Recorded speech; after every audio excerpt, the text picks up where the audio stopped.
বিসমিল্লাহির রহমানির রহিম। আসসালামু আলাইকুম প্রবাসী ভাইরা, আমি তুরস্ক আছি, দুবাই থেকে আইছি আজকে 5 বছর ধরে।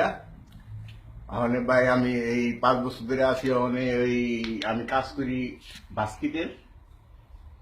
আজকে বিগত 5 মাস ধরে বুরহানিয়া ইস্তাম্বুল এই আউটপার জমা দিছি, অফিসে যাই, আজ যাবো কাল যাবো দিতেছে না।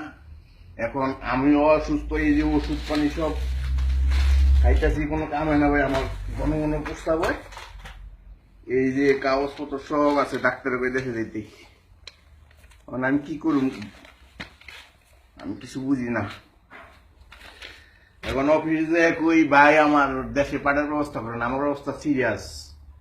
মনে কয় কি কোন লজ্জার কি আছে, অবস্থা সিরিয়াস। ওখানে দেশে কিভাবে যাওয়া যায় আল্লাহ জানে। এখন কয়দিন আর সহ্য করি, আল্লাহ জানে কি করে যায়। প্রবাসী ভাই আমার একটা অনুরোধ, এই এই একটা অনুরোধ, তুর্কির ভিতরে হাজার হাজার বাঙালি আছে, আপনারা একটু প্রবেশ করেন। আমার একটা অনুরোধ ভাই, আমার খুব ব্যথা করে, আমি সহ্য করতে পারি না। যাতে দেশে যাওয়ার আপনার ব্যবস্থা করেন।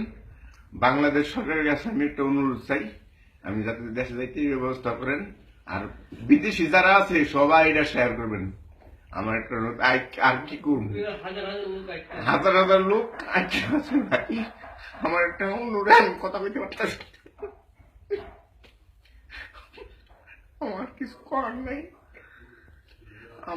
আমাদের বাড়ি মুন্সিগঞ্জ ডিস্ট্রিক্ট, শ্রীনগর থানা, মথুরাপাড়া বাড়ি।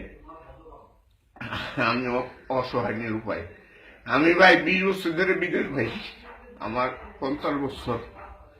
আমার নাম মোহাম্মদ আবু তাহের মিয়া, আমার বাবার নাম আশরাফ মিয়া। আমরা 4 ভাই 1 বোন। আমার শ্রীনগর থানা।